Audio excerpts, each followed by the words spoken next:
It is the Anfield Wrap in association with the concept of washing your hands and The Athletic. You can sign up to The Athletic at theathletic.co.uk/the Anfield Wrap and get all sorts of reductions on there.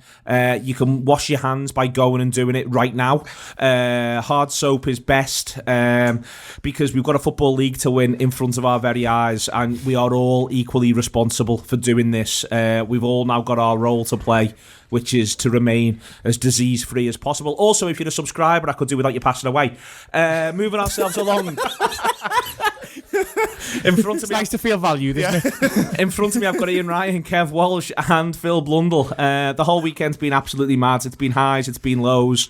It's been... I don't know about you. In fact, I do know because he's come in and he looks fraught as anything, Ian Ryan. So he's had about 3 hours kip. He's worried about everything because City look shot and we're poor against Manchester United, frankly, and me and Liverpool only need 2 more wins, Ian.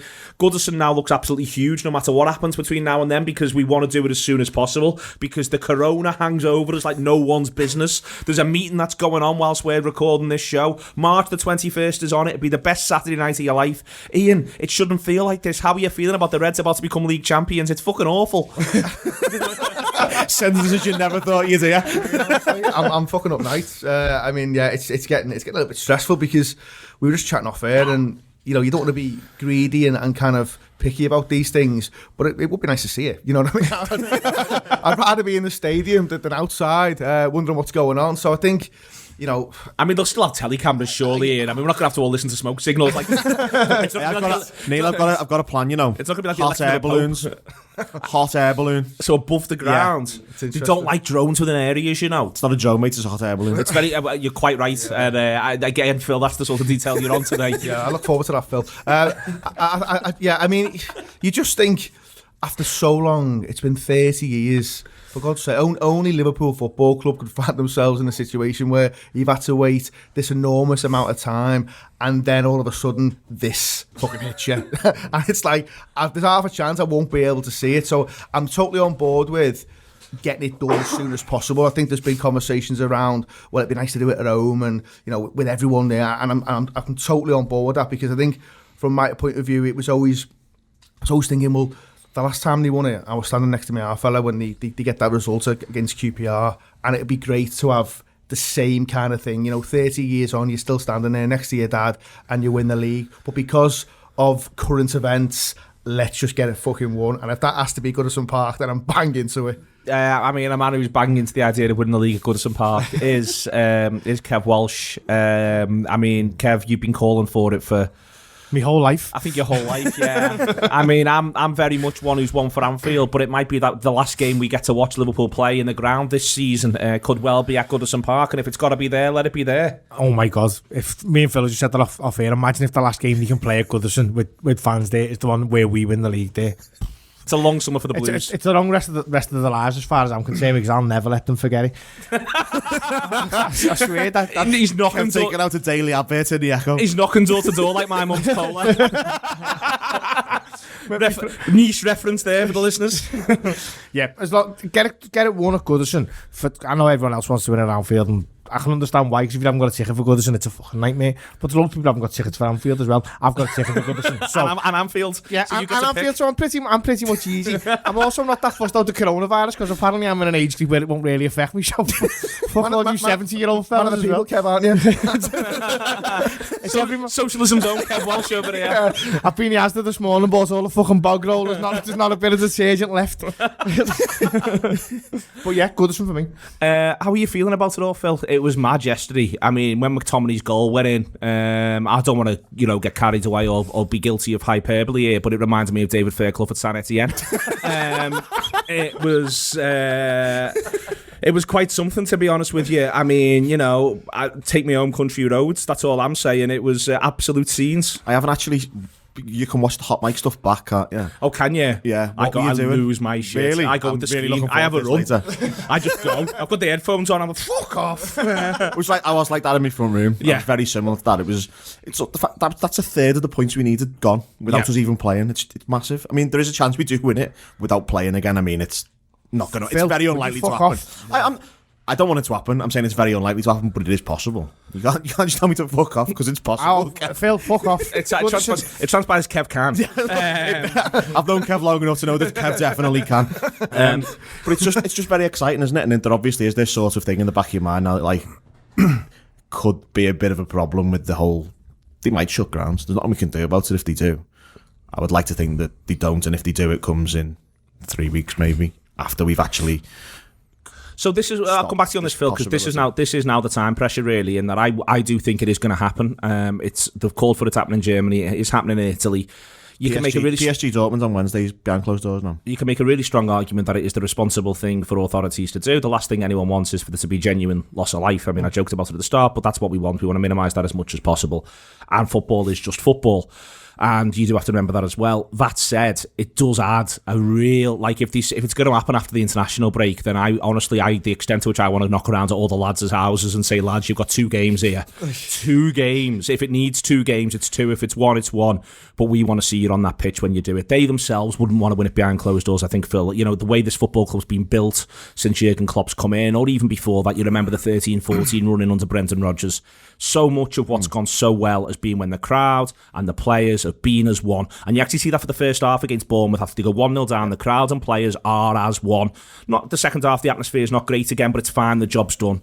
And that's what's so important, isn't it? And those players will know how important that is, and they'll want that as well. There's a real unity between the fans and the supporters. You saw it, if you go back as far as Roma away, it was real. A properly sort of coming together moment, and it was going on before that, obviously, but that was, for me, when it sort of really... That's one of the moments that live with me forever. It was honestly the half an hour after that match is when Klopp come out, unbelievable. You can't talk about how amazing that was, and it's grown from there. And the players wouldn't want to do it without us. We obviously wouldn't want to do it without being there. And it's a really, really unfortunate, but also sort of darkly quite funny in a way. Situation. But it is, Phil, I mean, just to really focus in on this, it clarifies all the minds. There isn't, I think in any case now, the way the fixtures have fallen, even if this wasn't there, the idea of getting it done before this international break, so if they do get through against Atletico, then what it does is it frees up those games the other side around the European games. It makes it easier for Klopp. It's clear what the priority is. But there's another thing as well, which is just the idea of having been on this journey, having won 27 out of 29. You're not human if you don't want it done as soon as humanly possible, because you've been given everything to this cause. I saw someone yesterday on I think it was on Twitter. Someone said, "Oh, I'm not really into Manchester United winning today because I don't want to be in the Champions League." And you're just like, who cares?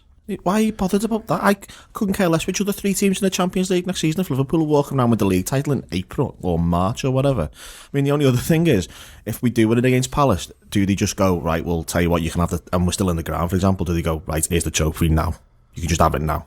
That's interesting, actually, because it's supposed to be the last home game of the season, isn't it? And also, would they then do a parade straight after as well? Because these are circumstances so different. The whole thing is coronavirus. I want the trophy at Crystal Palace. The whole thing is just completely and utterly different to anything you've ever seen. And they could do things in the like government authorities, whoever could do things in the next month that you've never seen in your lives before, have never happened before, and will possibly never see again. I know that sounds extreme, but if you look at the scope of this and the potential scope of it, that's what could happen. It's like if you go and look at the Italian figures, for example, 37% people who've had it and either got better or died have died. All the completed cases, 37% of them are deaths, which is a ridiculous number. So that I got dark quick. Yeah, yeah. But I'm all right with it.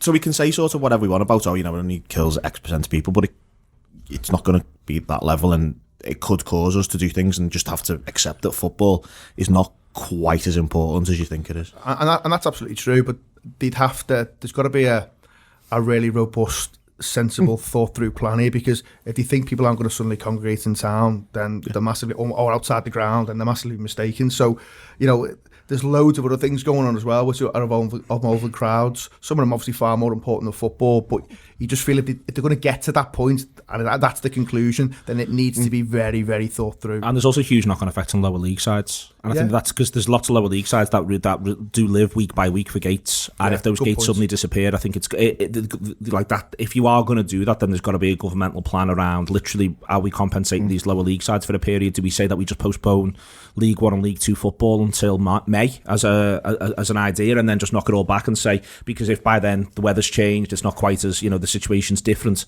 it's all eased, then it's not as though League 1, League 2 players are going to be, the vast majority aren't going to be called away for international duty, so you could do that through the summer. But my point is more, everyone's got to be thinking about all of this, and what you don't want it to be done is just on the back of beer mat, Ian. Oh, it sounds all right to close the footy grounds, but what's your next move, lads? What are you doing once you've done that? Yeah, I mean, absolutely. And obviously, I know people will reference things like, well, airports are still open and the London Underground's still open. And obviously that's people travelling and obviously working and stuff is more important than football, economy, all that kind of thing. Why do people keep saying that? No, it's fucking not. Yeah, but I broadly agree with it. But, in the grand scheme of things, that when they look at these... just fuming it. It's like, I've nearly walked out twice so far. When they look at these things, the people who are making the decisions... Now, obviously, if it's me, you're making the decision, it's a fucking different story, mate, you know what I mean? But if it's people with proper responsibility and power making decisions, then they will look at these things and think football's not as important. Now, obviously, that's not how we see things, but in the grand scheme of life, that's how they'll look at it. And, Neil's point there about the lower leagues is absolutely right, because that could end clubs, you know what I mean? If all of a sudden they can't pay people because they've got no one going into got to give money back. Got to give money back. Yeah. Obviously, people have paid for tickets and stuff, all that kind of thing. That all needs thinking through, which is why I'm saying I can understand why they may end up with that decision, but it's got to be a proper plan. It's got to be thought out. It's got to be... I think it's got to be after the 21st of March. And I think, I'm absolutely... I'm just one man here. Or they can have a meeting on the 17th to decide what they do. 17th of March, they can decide. Yeah. Because if we've won it, they can... We'll still be out, so we won't care anyway. Fine, exactly, yeah. Yeah. By the way, if you're over 70 and someone says you're not going to the next home game, you're gutted, by the way, aren't you? You've waited a long time. But also, how are they going to enforce that? Yeah. Where's your ID? What do you mean ID? I'm only 50. Yeah. They could cancel tickets. So they actually couldn't. Yeah. They know how old Such a smart ass, isn't he? He is, but he's right. I mean, like the idea that there's some 17-year-old fella trying to scan through, absolutely devastated. Fuck's sake, I was only 70 on the 28th of February. Fucking hell, it's my birthday. If they start loading our age, it's going to be a fucking few Anfield rappers you might not get in, you know what I mean? Comments like that, fucking hell.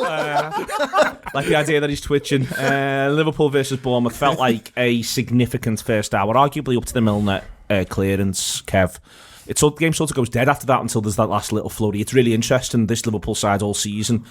I think it's a really rubbish virtue in lots of senses, but it's arguably one of the most important in football. When Liverpool decide nothing's happening in the game, broadly speaking, nothing happens in the game. And I think that we'll talk about that bit first. Almost it's boring, as I say, like to say, well, nothing much happened between 60 and 90, but it's true, and Liverpool just wanted it that way. But that's the reason we weren't able to win leagues in years like 2009 and 2014, because we didn't have the ability to make a game go dead. We've always said about the great United teams, they could do it. Chelsea under Mourinho could do it if they scored in the first minute, it'd be 89 minutes of 0, but then they win the league at the end of the season. And all we said for years, listen, we won a European Cup under Rafa playing, basically, I think Platini called it shit on a stick football, didn't he, or something like that. We didn't have no problems with that then, and I'm absolutely fine with it now. We make the decision that the game's over, the game stays over. And if you look at how many games we've won by 1 goal, I've been saying all season that we can win games by deciding when we need to go and when we need to stop. And I think that has probably set us up to have a great end of season, if it's still going, obviously, given all that's going on. But it feels like we're primed now, where we can say, hopefully, from Wednesday onwards, we go, right, this is the end of the season now. It's, probably 15 games if we get to the European Cup final, and we smash it every, 4 to 5 days. It feels like that's what we're primed for. And if you're having to go at 100% intensity in August, September, October, it's very unlikely you're still going to be able to do that April, May, June, as it was last year. It feels like, Phil, the Fraser attempt happens. And by the way, what Milne's had an enormous amount of credit for it. But Fraser, it's a great effort from Fraser. Yeah. It really is. It's so clever. The keeper's on him like a flash. So I think the keeper does all right as well, because the keeper basically gives him one option of going up, which gives Milner the option, time to get round. Because if he basically is half a yard back and the ball can drop, he can put it either side of him, and Milner's not getting back for that. The keeper's actually done. I think keeper's done reasonably well. It's good football all round. The ball through to him's lovely as well, by the way. It is a lovely ball, and they played some decent stuff up to that point, I think, Bournemouth. But it is as though Liverpool then say, like, Milner almost comes out from the goal and says, between Milner and Van Dijk, they go, right, that doesn't happen again. We've got away with that one, that doesn't happen again. And it is as though Liverpool just basically put the game out of its misery until the very, very last free kick. Yeah, it was a sort of doing what we've been doing all season, like controlling opposition, wasn't it? And there've been is that 13 1-goal wins now? Insane and shouldn't be allowed. Can go both ways. You can say, like, oh, you're getting lucky, or you can say, well, we're not actually We're almost not trying to win by 3 goals in lots of games. It's part of why we're winning so many games, isn't it? We're not busting the gut. Like Man City go 2-0 up, and it's like, they could still win 4 or 5. If we're 2-0 up in a game of football this season, it's not going to be more than 3, is it really? Well, I do the race map stuff on the Stats Bomb when I do the Stats Show, which you can, if you subscribe to our video stuff, you'll be able to see. And one of the things, almost every game, there's a point in the second half where you go, oh, Liverpool have stopped trying to score. You can literally see it in a graph. Liverpool have just stopped having shots. Yep. They've just gone, that's it now, we've stopped trying to score. And I think it's really interesting, Phil. It does almost feel counterintuitive. That one there, until there's the Firmino counter, they nearly score. And it's as if we go, oh, Sam will sort this then. And we have that counter, and Firmino, it's a really good opportunity that he spurns. But up until, in that gap, Liverpool have 3 or 4 efforts from distance, none of which are really meant to test, if we're all honest about it. And it's really interesting, I think, that they are just prepared to say, we'll just stop having shots, we'll just stop playing to score, we'll just play to keep you at bay. I mean, there was a period where I think we passed it around for about 2 minutes. I remember someone behind me going, oh, this is a bit dull, isn't it? And I'm like, well, yeah, but we're 2-1 up and we need 9 points to win the league at full time.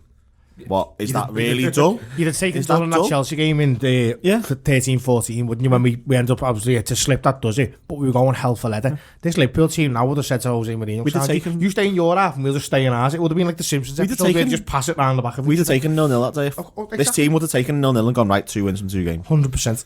Yeah. That's the boring bit out the way in. You can have the fun bit, which is Liverpool's ruthlessness when required. I think the 2 finishes are, in different ways, just splendid finishes. Yeah, they are. I think, Mohamed Salah deserves huge credit for his first half performance. But he's not bad second half. But I think first half, he was someone who he was thriving with the responsibility of, you're going to be the main man on the pitch. I think he loves that. I think he loves that title of being the main man. And he very much was the first 45. I think it's a little bit bizarre, I suppose, when you think about Salah's return. 70 in 100, and yet there's still doubters. There's still people who give him criticism. And don't get me wrong, I'm not completely blind to 1 or 2 flaws that Salah has, because every player's got flaws, and sometimes he can be a bit loose in possession, and he can give it away, or he can try things over and over again. You think, mix it up a little bit. But what you've got is a footballer he's got incredible mentality, and I think he's a player who never, ever hides. So even when those things that I mentioned before, maybe they're not coming off for him, he still demands the ball. He always wants the ball. He's always prodding, always probing, always looking for opportunities. And it's testament to him, to be honest, because sometimes the easiest thing is, when it's not going for you, is to hide or not show for it. But Mohamed Salah, he never thinks like that. He always wants it. He wants to be the main man. And on Saturday, he was truly brilliant. He was always a threat. They were worried constantly about him. He does really well for the goal, because let's be honest, Mane's fucking giving him a nightmare. I actually think the fact that he ends up scoring it is one of the things that almost flips his performance on. Almost like a bit like I dug you out there, didn't I, lads? And then back to this main man thing, this idea of, well, I've dug him out and he's brilliant, but I've done him a big favour. And it's as though from that point onwards he just strutted around the pitch like, what can any of these lads do to me? Yeah, and as I say, I mean, second half maybe he's not quite at the same level. He gives it away a little bit, but again, it's because he's trying stuff. But it's a brilliant finish for the first goal. It's a little bit Fowler-esque, where he kind of cuts back and just kind of reverses it almost into the bottom corner. It was a brilliant finish. And then the second one, I mean, you've got to say, I mean, there's this kind of lovely build up to the goal with Van Dijk's ball, which is gorgeous, and then Mane's finish, it never really felt in doubt. It's a really, really composed, good finish, exactly what you needed at that moment in the game. Because from then, even though they do get that chance with Milner, you felt that Liverpool would be in full control, and as it turned out, they were. Kev, the Mane one is, to me, it's an Ian Rush finish, a Samuel Eto'o finish, a Thierry Henry finish. It's a goal scorer's finish, and that's the thing about all 3 of them. Even though Firmino has obviously had his struggles at Anfield this season, all 3 of them are pure goal scorers. And you can say the same for Salah's, even though it's not quite as spectacular. It trickles into the back of the net, really. But the thing about the Mane one is, as I say, Ian Rush, it's on his highlights reel, that, but he just does it, makes it look easy, as Ian Rush did, as those players do. Michael Owen scored a lot of goals like that, where he opened his body up and put it into the far corner with his right foot. And Mane the thing with Salah is he burst into Liverpool, didn't he? And Mane was great when he first signed, but now he's really, really coming alive. It feels like Salah's been on his level for so long. I don't know whether people criticise him, but we take him for granted. Whereas I think because we're seeing more and more from Mane every single week, it feels like you watch him and go, oh, he's such a player. Him. I think that's why people say, oh, well, if one of the front three leaves, I'd rather it be Salah, because it's sort of, he's taken for granted a little bit, whereas you feel with Mane, because he keeps improving, and he's improved so much this season, you think, where's his ceiling? Because people have been saying this season he's been the best player on the planet, and they're probably not too far off with that, do you know what I mean? Messi is in a league of his own, but he's probably playing better than him at the moment, and that's the ultimate praise you can give to him. The other thing he gives us is this desire to win. It's just, honestly, the only people that want to win as much as him are on the cop. Even like Jordan Henderson and that, they want to win with every fibre of their being. But with Mane, it's like, I don't know, it's like biblical to him. It's the Lallana goal at Old Trafford where he's trying to pull everyone back. There's been numerous other times. Villa away when he scores that header, where he's getting kicked in the face. He's the one who wants it like a fan wants it. They're all like, I think, in different ways. You know, you look at, and this isn't, can't bear the fella if we're all honest about it for a variety of reasons. But they're all a little bit like Cristiano Ronaldo. Yeah, they're more Ronaldo than they are Messi. It's all function. It's all the idea of sticking it in the back of the net. It's not the idea that it's going to be, even at times, particularly silky. It is just will to win, unbelievable physicality, unbelievable desire, and obviously the quality is massive as well. But it's the combination of that, not the idea they play football from the gods. No, that's 100% right, and that's why people like Ronaldo. Some people prefer that, don't they? Because he wasn't God-given, he's had to work for it. And our ones are efficient as well. Maybe not Firmino as much. He's got a little bit more of the arty, like sort of skillful nature about him. But the other two, everything they do is done with purpose. Now, efficiency doesn't necessarily sound that sexy, but when they're scoring as many goals as they have, that's where it comes from. Because they know when they make the runs that they do, that 9 times out of 10 they'll be found by a teammate. But because the teammate knows that they make the runs they do, it's one feeds the other. So it's like a never-ending circle. And we said on the other day at the match, imagine playing against Mane, because even when he hasn't got the ball, he never ever stops. The defender must just be thinking, do us a favour, mate, fuck off over the other side for a minute. Go and have 5. Honest to God. Can we both, one of them here, you negotiate with your opposite number, like, can we just both have a breather? No, mate, no. I promise I won't kick it again. I promise I won't kick it again. And Mane's like, that, I didn't even fucking feel you the first time. Yeah. Well, you know, on that, Kev, I mean, it's not even what he gives you defensively. I mean, it's hard to think of a player who gives you what Mane gives you defensively as well, because he's great going both ways, isn't he? You know, he will not stop. So I think it's been referenced loads, but you see when he comes out of the team, just what he gives Andy Robbo from a protection point of view.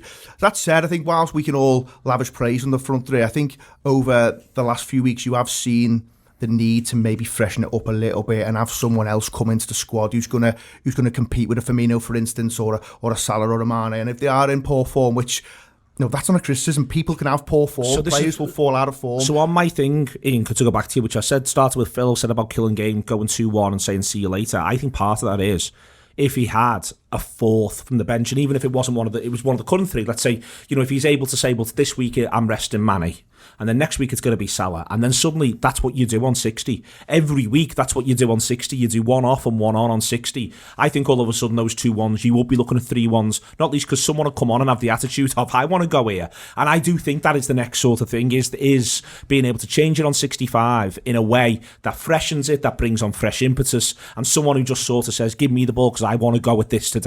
Yeah, 100%. And obviously the Minamino's come in, but he's going to take a little bit of time to settle as well. So maybe he's a fifth option. I think there is real arguments now. I've been saying it for a while, you know, moving people like Origi on, which some people might not like because he's given us brilliant moments, but that never entitles someone to stay forever. You know, you've got to judge these players on what they're offering and what they're doing. And I do think someone like, you know, Werner gets referenced a lot. All of a sudden, it's putting people under pressure. That's no bad thing. Players feeling under pressure for the place. And there'll be games where you can get all of them on the pitch. You can get all 4 on the pitch because Liverpool dominate the ball that much, 65, 70%. They're having all the ball. So therefore, you can have more attacking players on the pitch. You know, Man City have done that over years gone by. They've had 4, even 5 attackers on the pitch and they just batter teams into submission. So maybe that is the next phase. But that doesn't mean that we can't enjoy and can't appreciate what these footballers have given us over the last 2-3 years. The Virgil ball was glorious, Phil, but it's not just the Virgil ball, really. Right the way through the game, I think you see both Virgil and Gomez pass really, really aggressively, really vertically. Virgil's playing those big switches all the way out to wide areas, especially on the right.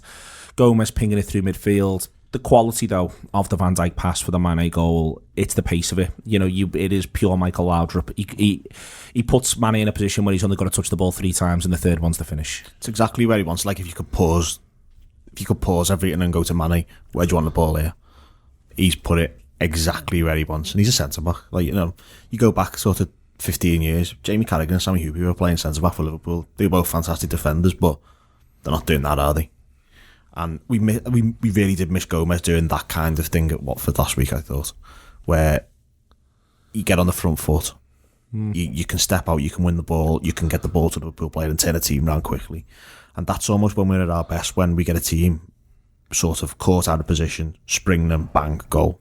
We just couldn't do that last week. And, okay, we were helped a bit on Saturday by the fact that we've scored 2 goals where they've almost given us the ball. But that's not... We've won the ball at the same time. Yeah, you've got to be there to win it. You've got to be there to pick it up. Exactly. You've got to be there to turn them around. That all comes from back to what we were saying about the running that you do constantly. Yeah. So you don't get a break when you haven't got the ball. You still think, fucking hell. Because that one for Mane on Saturday comes because Nathan Ake somehow finds himself 5 yards behind his defence, and he's their best defender. But somehow, if it's either he's out of position or the other 3 have stepped up to really, whatever it is, it's a mistake caused, but it's not a mistake caused by them just going, oh, I'm not asked here. It's because they're looking around thinking, I am absolutely fried. And this is in the first half. It must be so difficult to deal with our players. That second goal, we actually worked the ball out at the right back area really well. And obviously we lose it when the ball from, I think it's Salah to Firmino was just slightly, I think it was behind him. It wasn't quite to him anyway. And then we pounced on the ball and won. But it's that kind of thing that we're so good at. And sometimes you take one of those 2 centre-backs out and you do miss it quite a bit, I think. I think it's the ball, it's probably a ball that all footballers in training will play and without thinking about it. But in the heat of the battle, and that's the thing, it's such a pressurised environment. It's not just that he played it, that was the fact that he won it as well. And he won it first time pass, wasn't it? Yeah, he just wins it and goes straight through it, and it goes from there. I think the other thing, just on the Lovren got a lot of criticism for his performance against Watford, and understandably so. But you can make an argument, listen, I think it's a free kick, but Paul Tierney was being experimental. And I mean, that's one word for it. Yeah, genuinely, and it was good to see that eventually James Milner went with him, and then Gomez put the lad in the stand, and it was all sorted out. Did anyone genuinely see the ball at the back of the net and go, oh, sorry, it won't be a goal? That was I think everyone's reaction was, well, that's getting chalked off. I think that's why sort of there was no... Our players weren't really appealing. The crowd wasn't really outraged because there's almost a point where it goes past where it's like it's that obvious that you think you don't need to be outraged or complain because it was ridiculous. Yep. I don't understand. But Paul, just a foul. Paul was just letting stuff go, and as I say, Liverpool realised that they were the rules that day, and they sorted it out. But what I think happens is that, for instance, if that's Lovren, and Lovren is more than capable of doing the same thing that Gomez does, but Lovren would have got a lot more grief from Liverpool supporters. But the point about this is that Gomez is then able to come the other side, pass his way through the game almost, because he still lost a few battles, as the game wore on there, that Lovren might have lost as well, because not everyone's 6'7" like Van Dijk, not everyone's Van Dijk, but what Gomez is able to do is he makes his mark on the game by how he passes the ball forward for me, and that's such a key thing. Yeah, I think to start, I think just on the foul, it shouldn't be the case. But if he probably hits the deck, he probably gets the free kick. Which, I was just going to say, Lovren would have got a free kick then because he'd have gone down. Yeah, and he shouldn't have to do that, but that's the current world we live in. I think on the Gomez thing, if you want to compare the 2 players, and the reason Lovren always tends to end up where he ends up in terms of the stick he gets because of the track record he's got. So he's got a lot of form for mistakes like that. But when he does make a mistake, he tends to then carry that thought on it through the rest of his performance, whereas Gomez was able to dust himself down there, having maybe another... I wouldn't say dodgy 5 at 10, but it was physical between him and Wilson at times, and Wilson can be a tricky player to come up against, but he does find himself and starts playing his natural game, and he's able just to almost compartmentalise that mistake and just go, right, well, just play my natural game. Obviously having someone like Van Dijk next to you always helps, but I think it's just testing to him really in the terms of the journey he's on, where you forget he's 22, but he looks way beyond 22 in terms of performance levels. What he does, and I think this happened to Matip, and I think Matip got beyond it. I think it happened to Lovren. It looked like Lovren had got beyond it, but he's got fallen into the trap in him of it happening again, Kev. What Gomez does is he rises above the idea of whether or not I win my battle with Callum Wilson. in that he almost acknowledges, I'm not always going to win at times, but I'm going to do the right thing immediately afterwards. And that's where I think Lovren found it difficult with Deeney, in that he wasn't happy to be coming off second best to Deeney. But some days you've got to accept you're going to come off second best, but the team can function better. And I think Gomez is really good at just getting into the mindset of, I'm just going to keep playing my game here, and it'll all be all right in the end, because this fella can only do so much on his own. The difference between the two of them you've mentioned there, and it's obviously, but we're not taking Lovren out again, but it's composure. So, as you say, Gomez can look at a battle and objectively, he can just make the judgment. Yeah, okay, that hasn't gone my way, no problem. It's gone, as you said, he compartmentalised it, not an issue.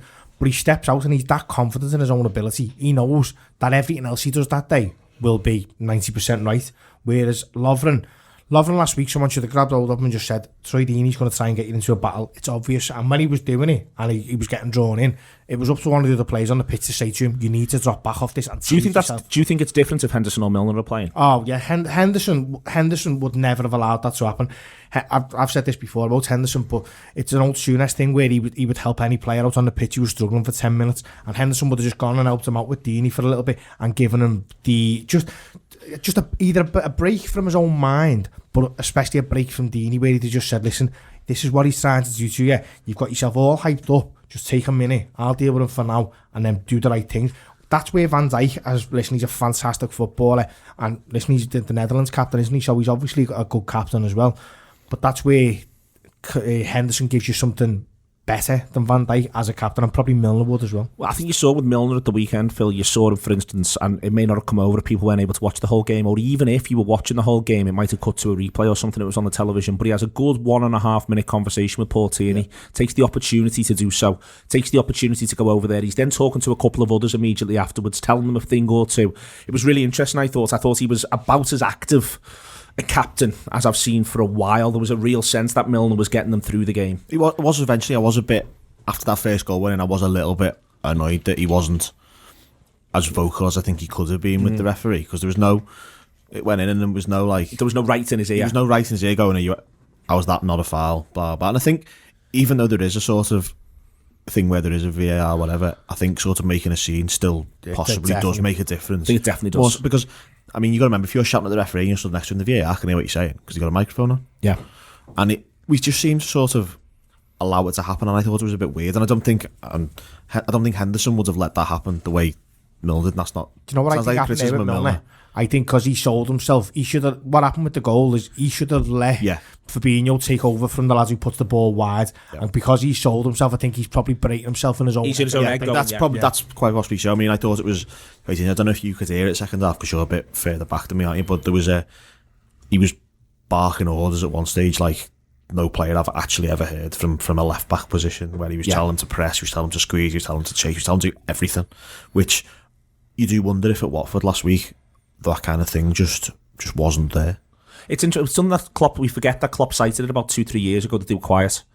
And Klopp actually publicly said they're quiet, and something changed. And I do wonder whether or not, and because, for instance, Gomez did a really good interview in The Athletic, and he talked a lot about being in your own head and in your own moment and everything coming as second nature. And when everything's going well, that's fine.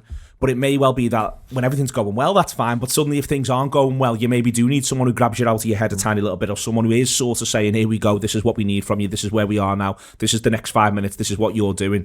And I do wonder if that is a little bit that's been missing, and it's not fair almost when Van Dijk's having a slightly tough time, Fabinho's come in, he's not quite right, he's not going to be able to do it because he's dealing with his own game. And I do wonder whether it is a hard skill, I think, to be able to deal with your own game when things aren't going that well, and be able to tell others. And I don't think it comes naturally to most people who play football, to be honest with you, at any level. There's been a few games this season when neither Henderson or Milner has been on the pitch, and we've obviously done fine because predominantly this season we've won games of football, but not really when it was going against us and things were going wrong. It's easy to be a leader when you're winning on a football pitch, isn't it? It's not hard to tell people, oh, well done, we're winning 3-0.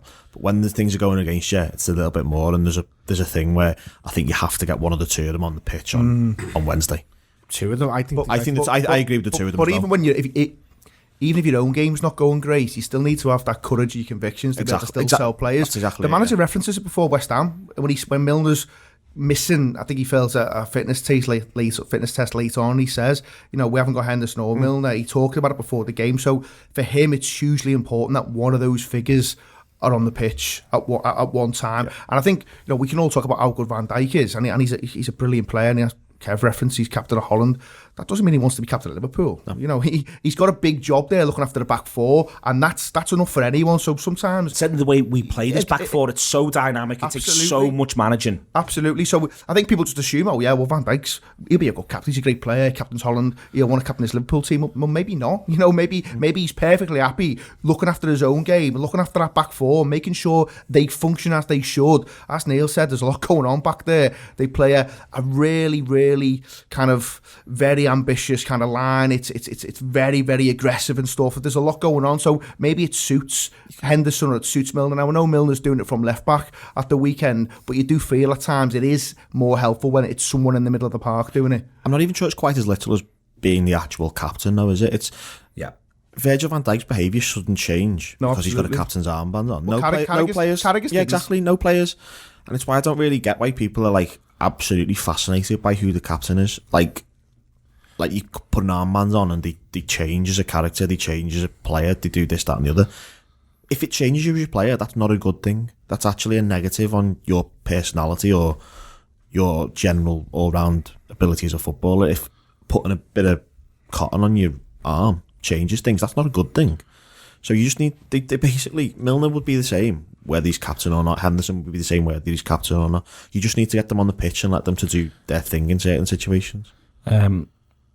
Last little thing is they just want to be in the game with 5 to go, and we let them have that a little bit, Kev, and maybe it's something to think about with an eye on next season, because it is a fine line in the end. We're fortunate if Ake has just drifted. I didn't think it was conclusive when I saw the clip. The linesman was very, very convinced, considering how much they let go these days. He was convinced on that one on 91 minutes, which, fair play to him.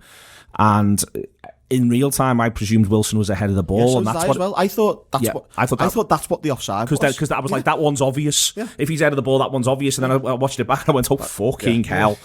It is just a bit of a fine line, isn't it? And I think it does. It's nice to have it there as a reminder, both for games to come, for the rest of this season, an eye on the summer, an eye on next year. You can't keep getting 1-goal victories. You do occasionally need to get that cushion. I know you feel as though it's always going to be like this, but Manchester City have just gone from 198 points in 2 seasons to 7 defeats in 28 games. But that's the thing. We're going to probably beat that over the course of 2 seasons, that points total, and we can pinpoint areas with a relatively easy fix. So you're saying there, if we bring a Timo Werner in and Minamino starts looking like the player that we think he's going to be, you're making substitutions on 60 that are no longer James Milner coming on to shore things up and take the pace out of the game for half an hour. Divock Origi just to run lines. Yeah, you're putting someone on with the opposition and thinking, fucking hell, how are we going to deal with him now? I'm already knackered. Man, he's been at me here all afternoon.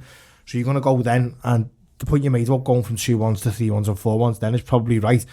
But I think it's a gamble being 2-1 up and then possibly getting back in. But it's a gamble at the 91st minute. But if they scored in the 81st minute, I've got no doubt we'd have scored again. Completely agree. Obviously, if they score in the 91st minute, you're much less likely to be able to do that. The thing with this Liverpool team is it backs itself to get those decisions right. And the offsides, I agree with you, it wasn't conclusive. But that's the main one that Liverpool this season seems to, more than any other team, have utilised. They've said, listen, we know how we work as a unit when we step up. It's very, very rare you see us on the hair's breadth of a wrong offside. Either end of the pitch. Yeah, exactly. So it's something we've worked on, and that confidence in their ability to do that. But listen, obviously we'd all rather be 3 and 4-1s up then, because then the game is over. But as we said before, if you're running at 100% to try and get 3 and 4-1 up by 60 minutes in October, November, December, you're not going to be the same in March, April, May. I think because of where we are in the season now as well, it's easy to forget just what pressure is on these players now. So everyone was, and I include myself in this, leading up to the game, everyone's saying, well, Bournemouth are perfect for us.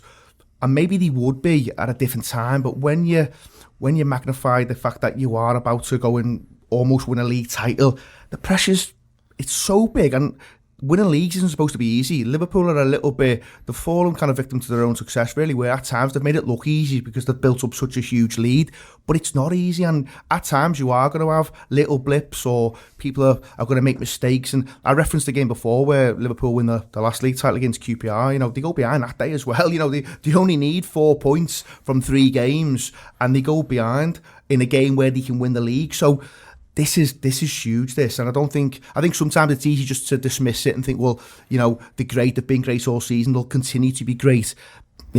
Seasons are just up and down at times, and I think they have handled adversity when they've had to, and it would have been easy to just to kind of shrink a little bit after that Bournemouth goal, but no, not a sign of it at all. They come back really, really strong. I think you can see how much they work on offside both ways, Phil, off the base of the fact they've only been caught offside 42 times this season. That's the 17th highest in the Premier League, in the league. You've got Mane and Salah who in your head play on the shoulder.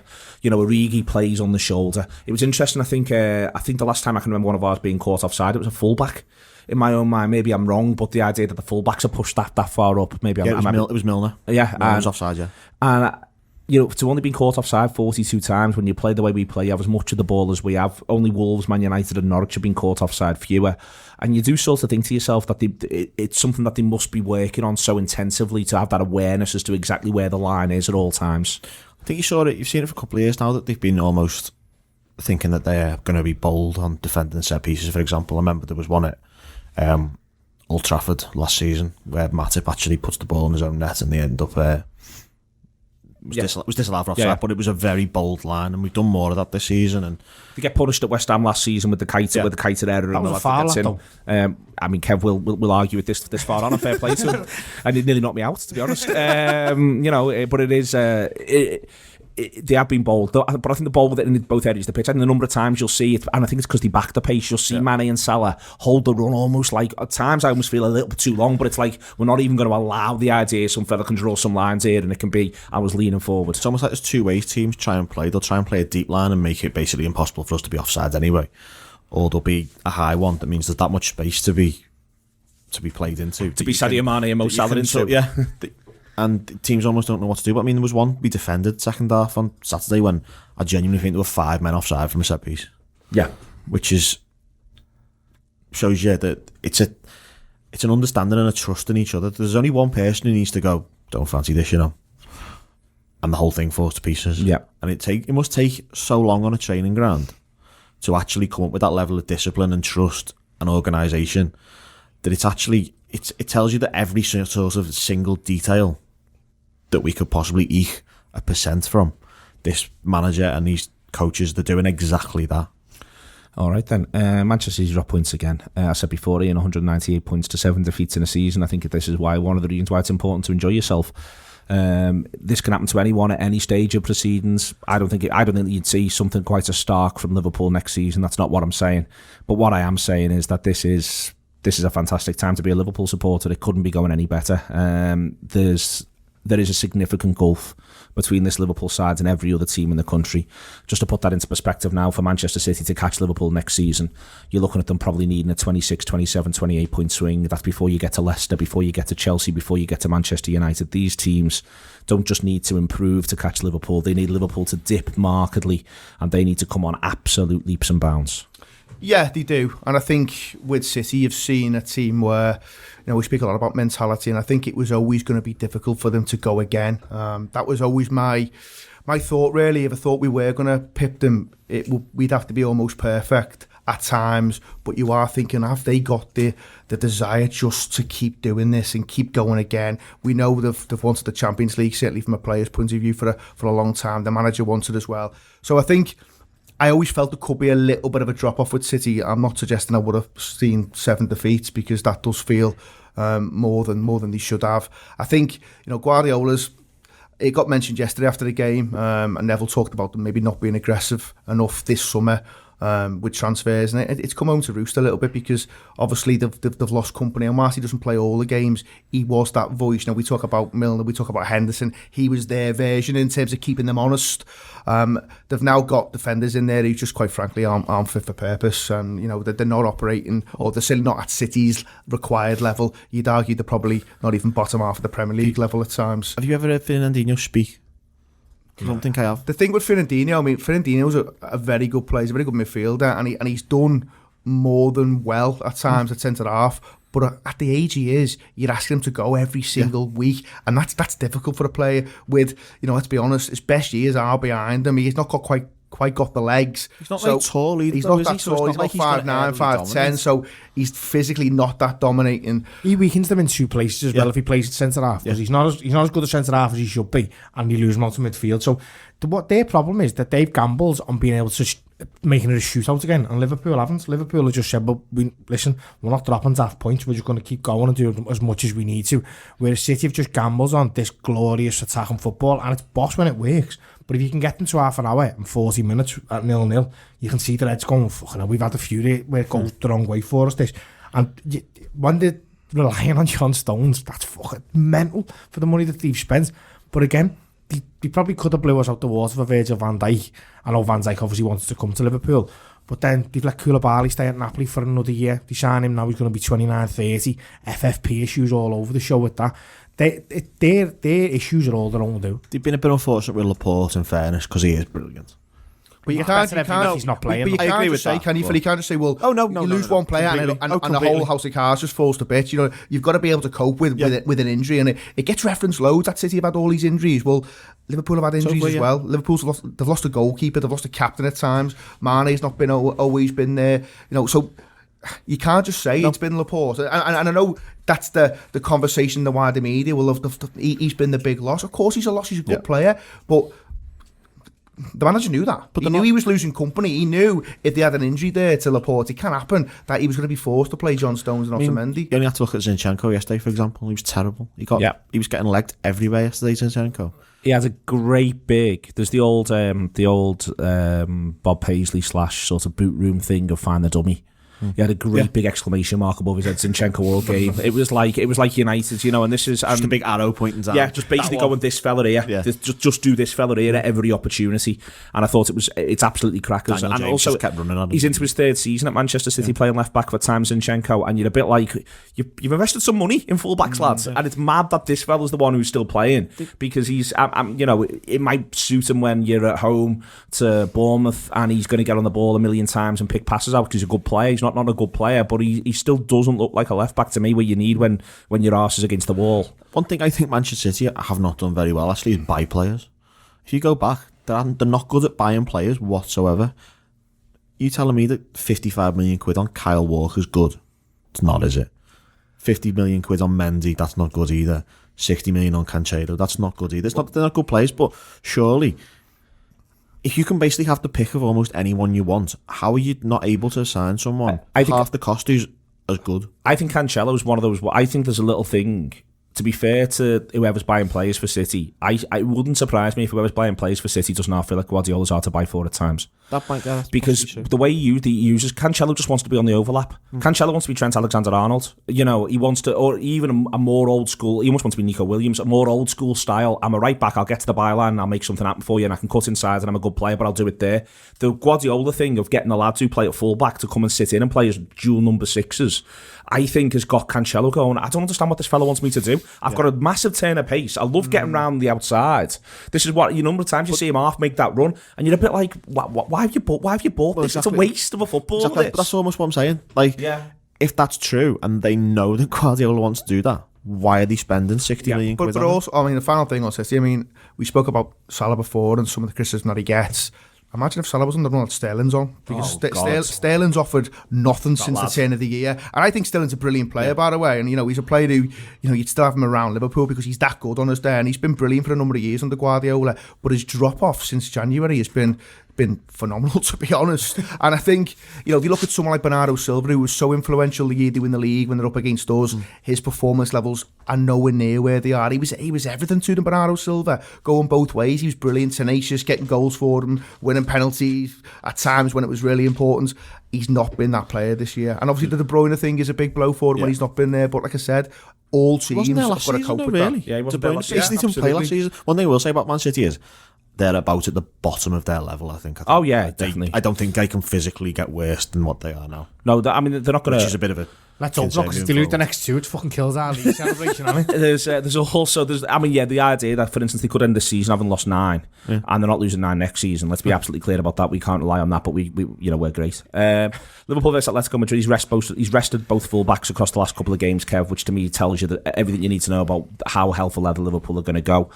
His midfield options, though, were the one. Fabinho, I think, again, grew into it a bit against Bournemouth, but it just does not feel a bit tough for him at times, and I feel a bit sorry for him because he's just been dropped back in now, and he's a bit on his own for certain periods, and maybe he could do with a helping hand, but he's not likely to get one if he starts as the 6 in this. What would you do? I think he is likely to get one. I think you'll see a much more functional midfield, because I think as much as your natural instinct is to just pile as many attackers on to score goals, I think that's exactly what Atletico want us to do. What we need to do is have the 3 functional midfielders and just say to the fullbacks, use and not fuck fullback, fuck our half, go up there, but spread that pitch as wide as you can make it, because if you try and go in, like an Oxlade-Chamberlain, theoretically you think, bang him in there and a shot from the edge of the area, you could see that. I think they'd be praying for shots from the edge of the area. I think if you're working down the sides and you got the midfielders just doing all the dirty work, and you say to the fullbacks, get out wide and do what you do from there, whether it's delivering the crosses or whether it's the 1-2s to make the space for somebody else to go into, I think that's the way forward. So it wouldn't surprise me to see Fabinho. I said before, Henderson and Milner. I think it's probably more likely to be Henderson and Wijnaldum, just because he's got the trust for a big European game. Do you think he'll get Henderson on the pitch at all costs? It seems to me, unless he doesn't. Milner's there obviously, and he's asked sub for Henderson, but he's not the same player as Henderson. If Henderson's nearly fit, I think he plays. The problem you have with starting Henderson is that the extra time always has to be in the back of your mind in terms of how long he can play. Like if you start him, it's almost easier to bring him off on 60. Because he won't be able to play 120 minutes, you wouldn't have thought. I don't know if there's a player who can attend. Well, yeah, I agree with that, but what's he doing in 115th minute? I mean, I suppose you get the extra sub now if it does go to extra time, but it is something you do have to think about. Like, if you bring him on 60, because he can do half an hour, well, if you're you going might actually be asking him to do let me do some hypotheticals here. Who's taking 1-0 on 70? Yeah, 100%. Is it 1-0 to Liverpool? Yeah. Or 1-0? No, 1-0 to Liverpool on 70. Yeah, I think so. Yeah. Okay. Why? I don't. Who would say no to that? Yeah, I was going to say the thought process behind not taking that. Yeah. Well, no, I mean, there is a scenario where Liverpool could blitz them and be 2 up. Absolutely. Yeah. So that's where the manager's got. Well, to be honest, if it's 0-0 on 70, I'm all right with it. The manager's got. I think this is arguably one of his toughest selections in recent months, because I think you can make strong cases for lots of different selection choices in the middle of the park. So I think, if all things were equal, he probably would go Henderson, Fabinho and Wijnaldum, but he's got a question mark over Henderson's fitness. He's got a question mark over Fabinho's form. Yeah. So if Henderson's fit, does he suddenly think, you know what, I might just give Fabinho the night off here, because he is starting to cost us goals or cost us big chances. You think about Bournemouth, you think about the Chelsea game. I think Fabinho is, on his days, he's an unbelievable player. He was operating at world-class level before the injury. We have to remember that. But he's not in that vein of form at the minute. I think there's a Milner question, because Milner is obviously, he gives him loads in terms of that speaking that we spoke about before. But I think there are certain games that suit James Milner. And then he might be tempted by a Keita and a Chamberlain. Kev mentions it, shots from the edge of the box. It's not everyone's cup of tea, but Chamberlain's got form from hitting ones from the edge of the box, and that could be a way home for us.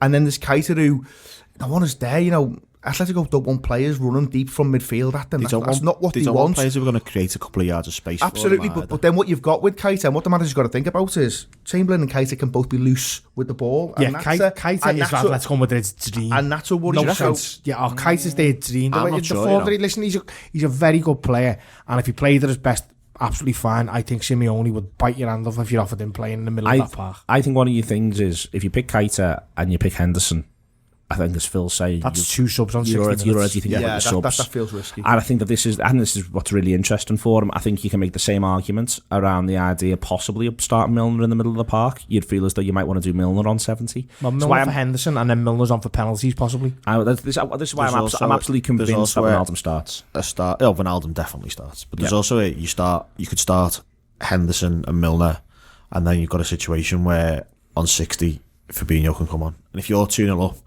to be bringing Fabinho on is, in theory, granted not in the way he's been playing recently, but if you're bringing Fabinho on at 2-0 up, that's a massive advantage for shutting the game down. The Fabinho thing is, the manager will always be thinking, at some point his form's going to revert hopefully back to where he was, and I think that's why he'll end up being tempted with playing Fabinho, even though he probably doesn't warrant it based on what we've seen, because he's struggling to get back to that level. I think, but also he's got loyalty to his players, the manager. Yeah, he would feel as though it's massive. You know, to not pick Fabinho is quite the vote of no confidence, I'd say. And when you've just ran him into the ground, had him on his own, a load. Well, that's the thing. He's been on his own, so his form has dipped. Andy's had to play in the midfield as a number 6 on his own. In this game, if you've got a Henderson and a Wijnaldum around them, it's a tight midfield that who play right by each other and they give each other the support. That's the type of game where you can see him just bursting back into life, I think. There's an argument that whatever midfield he picks, you'll probably look at it and go, I can see what he's doing here. I'm all right with it. Yeah, and then he's going to do a Medal of Lana thing. Yeah. Seriously, I think we have this conversation and no one ever goes Adam Lallana. What do you think about starting Lallana? If I would not genuinely, there's no selection of those midfielders that it would not surprise me to see get on the pitch. Lallana would surprise me. I think I'd be surprised. I said before, I think his go-to is the one. He loves Lallana against Burnley. I just think this is and Keita as well, to be fair. Yeah, this is, for me, it's a totally different level of football match. I just couldn't see Lallana starting. I think it will be Fabinho, Wijnaldum and Henderson if all things are equal and he can get Henderson on the pitch. But I just think part of him would be tempted with maybe someone a little bit more attacking than that 3. But like we all said, you probably would take 1-0 on 70. You don't need to panic though with the attacking thing though, do you? You can almost treat it like it's 0-0 to a point. Oh yeah, definitely. No, I think so. I think you just got to get a goal at some point, and then you go from there, and everything's different. Liverpool going to go through? No, it's a valid answer, Phil. Not one we want to hear, but it's valid. I'd like to think so, but it wouldn't shock me. I think you can see how Atletico did turn up and do our heads in, and I mean, I think a massive thing is who the referee is and what he lets them get away with. Okay, Kevin, Liverpool going to go through? Yeah, comfortably. Not comfortably because Atletico are a very good team, but I think after the break, the players have looked a little bit jaded, and it's this time now where it'll be like, just set them off and let them go. And I think this is a perfect game for it because we've got the players to take anyone apart and try to sit in for 90 minutes in Anfield when Anfield is a hard task. Can I go through?